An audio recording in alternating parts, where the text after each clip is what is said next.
Hey, what's going on, everyone? This is Mike Colleen at MikeColleen.com. Okay, so this is part 2, and it's going to go in depth on how you picked up on their energy, their shame, their darkness, and all that stuff on an energetic level, on an emotional level, because you're an empath. See, one of the things I've noticed with a lot of people who've been dealt with narcissist abuse, they still haven't figured out that you've had the power the whole time. You always had the power. Everything the narcissist does is an illusion, it's fake, it's hiding something, and one of the main things they hide is not only their own bullshit, but they're trying to hide your power. They don't want you to know how much power you have over them. Alright, so here's one of the things I realize a lot of people don't realize about narcissists. It's kind of funny because a lot of you guys are empaths and you should have just intuitively picked up on it. But here's the thing, your body actually did, and you felt it, but you didn't make the connection.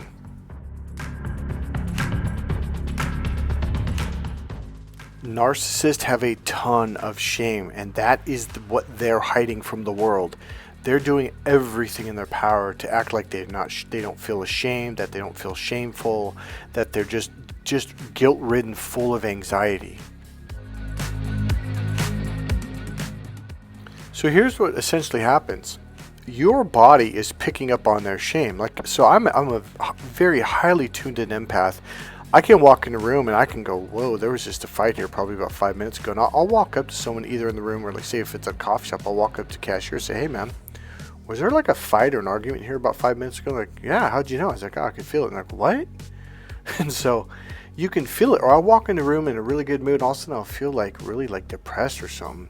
So what I started to realize is like that's someone that's in the room or that was just there. Now, here's how I found out. I would just ask people questions. I just constantly would test this and find out. Like I wanted to know. So let's say I'm in a coffee shop. Now it could be I'm in a good mood and I walk in. That's usually what happens. I walk in and boom, I'm just feeling tired. I feel depressed or shame or just something out of the blue, right?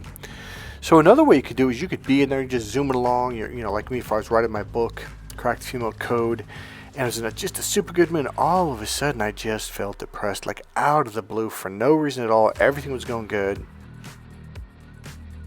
So what I learned to do is whether I first walk in and I have a shift like that, or I'm already in a room and then there's a shift later on, is I start looking around and then like, oh, and I'll walk up to someone like, hey man, are you feeling shame right now or depression or, or feeling really down? Or, yeah man, how'd you know? I was like, oh, I could feel it. Like, what? So I used to do that for years to figure out like what, because I kept hearing like, people would say, Michael, you're an empath, you're picking up on other people's energy. It's really important for you to recognize the difference. So what's my point of all this? You were energetically picking up on their just massive shame and massive darkness. And this is why a lot of you went through that really dark place. Like you just like, this is horrible. That's what the narcissist has been going through for years and years and years. And they don't want to deal with it. They don't want to face it. They don't want to heal it. They just want to hide it. So the way a narcissist, and especially a narcissistic group, will deal with their emotions is they'll blame you. They'll say you're the bad one. You're the one that's full of shame. Oh, you've got anxiety. Oh, you've done bad, horrible things. Like they don't want to deal with the things that they've done to people, and they're constantly doing stuff to people, and they just want to push it off onto someone else. And you just happen to be the one that was targeted, okay? So number one, you're picking up on their shame, their sadness, their depression, their anger, everything. You're picking up on their darkness. That wasn't yours. So the other thing is that they will do everything they can to point the finger at you, to look for any little reason. Oh, you're a bad person. Oh, you this, or just, the little mind games they do, like give you that smirk and that look. So they are purposely trying to poke you and connect, like you could literally give someone a gift and think, oh yeah, you're just doing that because you're trying to manipulate them. Like, wait, what the fuck are you talking about? No, I'm not.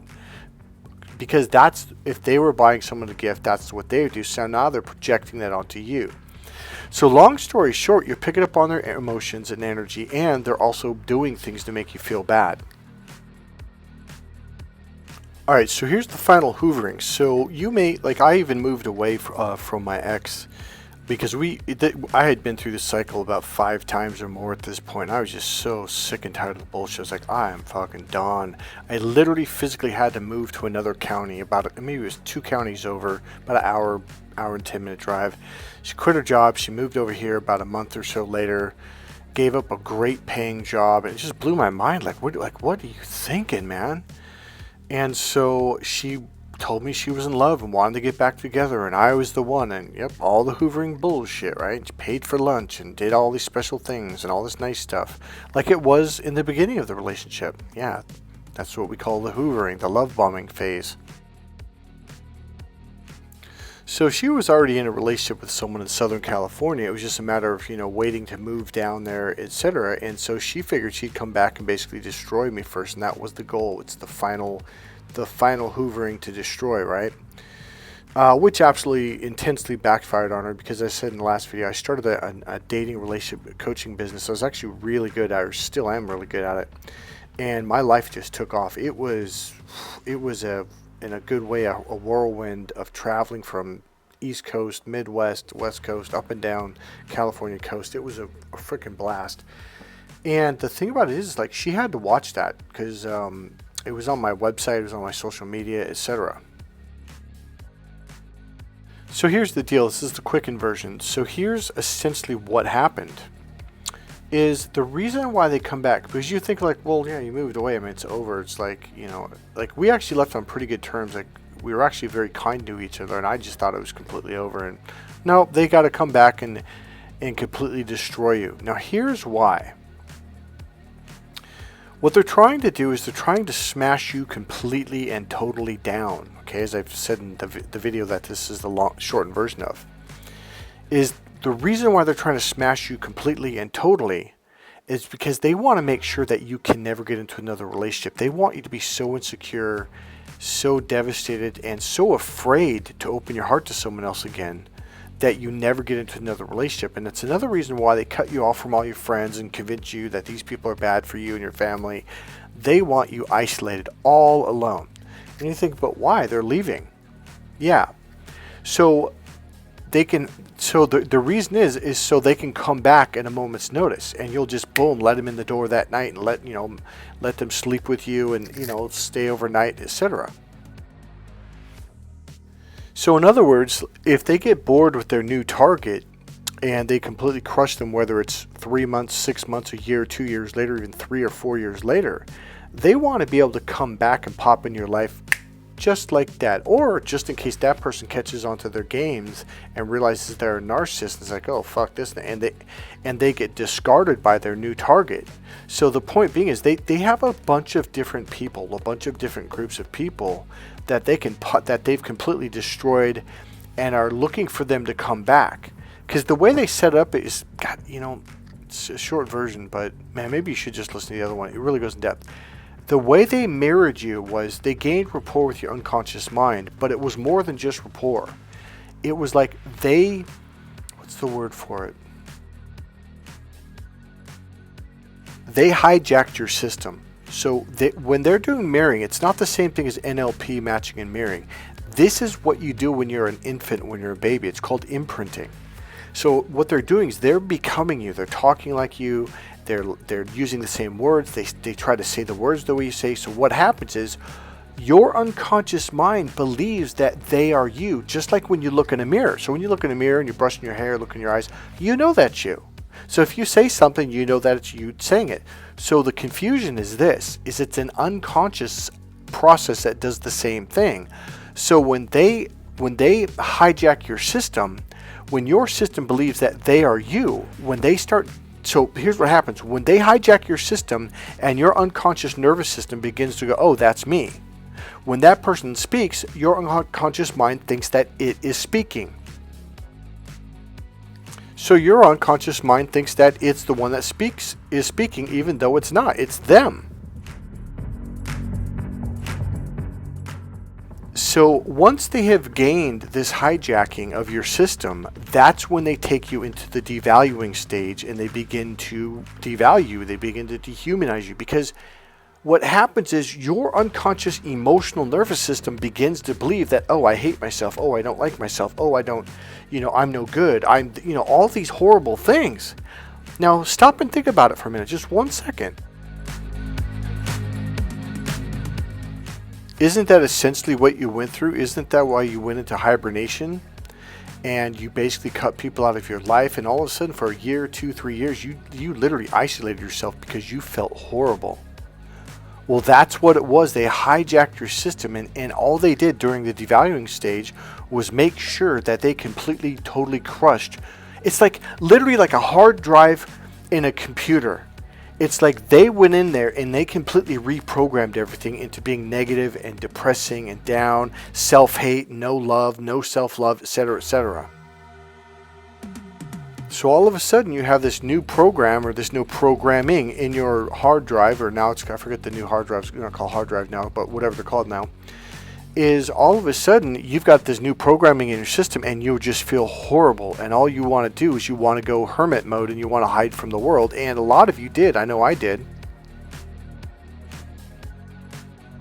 Now, what this video is about is this right now. So your question is, so why did they come back and do that? Like we were separate and everything was fine, or or whatever. It was literally like they came back to destroy you, and then they lowered the boom, and then they left and they were gone. Here's why they did it. Number one, they wanted to make sure you couldn't connect with people anymore, that you couldn't get into a relationship, and even if you did, that you never truly opened your heart to that person. Why? So they could come back at the drop of a hat if the other relationship didn't work and they needed to come back. They needed supply. They needed someone to say, oh, you're beautiful, oh, you're wonderful, oh, you're confident, oh, everything about you is amazing. They need that, and that's the thing that you got to understand. This is one of the powers that you have over them.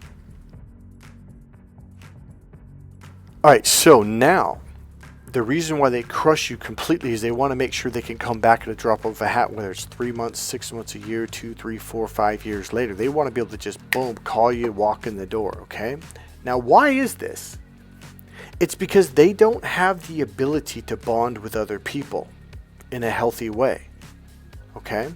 They know that the people they connect with, they're lying to. They're making up, they're living behind a fake mask. They're making stuff up. They're mirroring them. They're repeating their words back to them.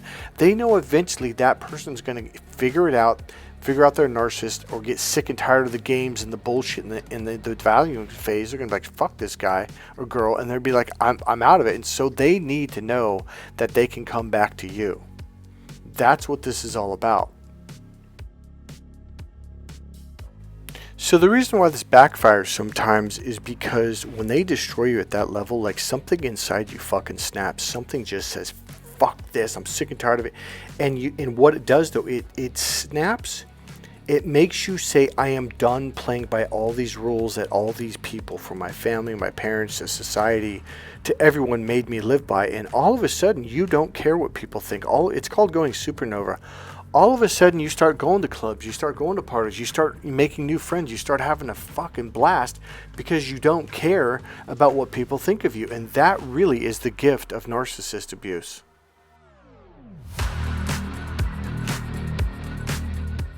Now, if you're not there yet, you're still going through that 2-3 year period of where it's just dark and you don't trust anyone, you're scared to death. You're getting there. Trust me. If you're really in that hermit mode where you're literally terrified, trust me, you're getting there. There's a whole process you're going through. You are learning, you're developing, and your unconscious system is connecting the dots, going all the way back to the first day that you're born, all the way to today. You are realigning everything and all the memories to holy shit, is this what really happened? And when you come out on the other end, you are going to be 10 times more powerful than you ever imagined. So I'm at a place right now where I'm actually enjoying life more than I ever have. And here's what I mean specifically. I'm more open with, I know this is going to sound funny. I'm more open with people now than I've ever been in my entire life. And I mean before this stuff. Like right now, man, I'm just walking up to people, talking to them, laughing. Guys are fishing. I'm on the bike trail, and I was, hey, did you get anything? And I'm like, I didn't used to do that, like, ever. Now I'm just mingling with people, talking with people, laughing with people, interacting with people. Life is just a lot funner now. So here's the deal. So you're like, well, why do narcissists do this? Like, it doesn't make any sense. Well, here's why they do it. It's because they, again, like I said, is they don't have the ability to bond with people in a natural, healthy way. Everything is fake. Everything is a lie. And people start figuring this stuff out. Now, the reason why they do this is because they can't read facial cues, social cues, emotional cues. They can't pick up on any of this, because now that's all right brain functioning, okay? The right brain is what picks up on tone, tempo, rhythm, smiles, you know, the slight wincing of the movement, the pulling away, just like a half an inch. Because they're not right brain, they don't even notice any of this. They can't pick up on it. Even if they did, even if someone taught them logically, left brain here, now look for this, look for that, look at the eyes. They don't know what it means. This isn't something you can logically teach someone in a step-by-step process. Meaning this is not left brain processing, this is right brain processing. Again, this is my specialty, okay? This is what I've been doing for decades. So, long story short, narcissists are social misfits. They just can't fit in. They can't bond with people. They can't connect. Now, here's the one thing I've noticed about a lot of narcissists. They're very alone. Even if they might have family or friends, like no one seems to relate with them. They tend to spend a lot of time alone, or the friends that they have are very insecure, very beat down, very depressed, even homeless. Like I remember this one person, like these are your friends? There's nothing wrong with having friends that are homeless. That's not my point. But they got the way they give off the air of who they are, and yet the people that they work with didn't connect with them at all, and yet these were their friends. And I was like, like something that this doesn't fit. So I guess what I'm saying is you were the highlight of their life. You were now I don't know about if you may not have noticed this, but they did. Like when they introduced you to everyone, when they told everyone about you before you came into like their sphere at their workplace, they're like, oh, I got this great friend, blah blah, because it's like you become their, what's the word I'm looking for? You become their self-esteem. You become their confidence. You become, I can't quite find the word, but like all of a sudden, look at me. I've got this person. It's like, look at me. I've got a big trophy. I've got a brand new Corvette. I've got a brand new Porsche. And so for that moment in time, everyone's like, wow, you've got this special person. At least that's the way they look at it. And maybe the people around them do think that. Because the way they emulate you or talk up about you, it's like, oh, this person's freaking magic. They walk on water. And all the people, man, who's this person that so-and-so's freaking hanging out with now? I can't wait to meet him. Now, here's the most ironic thing of all of this. So they built you up so big, and these people are just absolutely looking forward to meeting you. And they're really, just because of the awe that was built around you, like, wow, it's nice to meet you. And they're just like, they look at you like you're a damn celebrity. I remember when I met all these people, like, what the fuck's going on here? Like, I'm just a damn person. And I even said this to a couple, like, look, I'm just a person, man. Like, it's not that big of a deal. So here's the ironic part. When these people look at you like, wow, nice to meet you, and they treat you special, and they're nice to you, and they're excited to meet you, and they're super happy, the narcissist flips the fuck out. So inside they're like, fucking motherfucker, these are my friends. And now that all these people are giving you all this attention, it's really their fault because they built you up so much. Now they go, oh my God, I can't, hey, come on up here, let's talk about it. And so the narcissist inside is getting really fucking pissed. It's like, now you're doing even though you're not doing it. It's funny thing is because they're the ones who did it to themselves. So what in their world, the way they look at it is, you're taking the attention away from me. You were supposed to bring attention to me. And so now they're on the vengeance tour. In their world, like, you did something bad to them and they're gonna get you. In all sincerity, dealing with narcissists is just an insane freaking ass backwards circle that goes upside down. It's just like, what in the fuck do you want from me, man? I didn't even do nothing. You're dealing with an unbelievably, insanely insecure person. So my recommendation, absolutely, totally, completely drop them out of your life. Cut them off and completely and totally block them.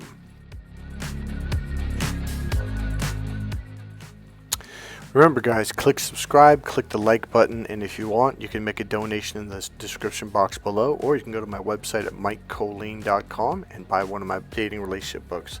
Alright, guys, I'll see you in the next video. Bye.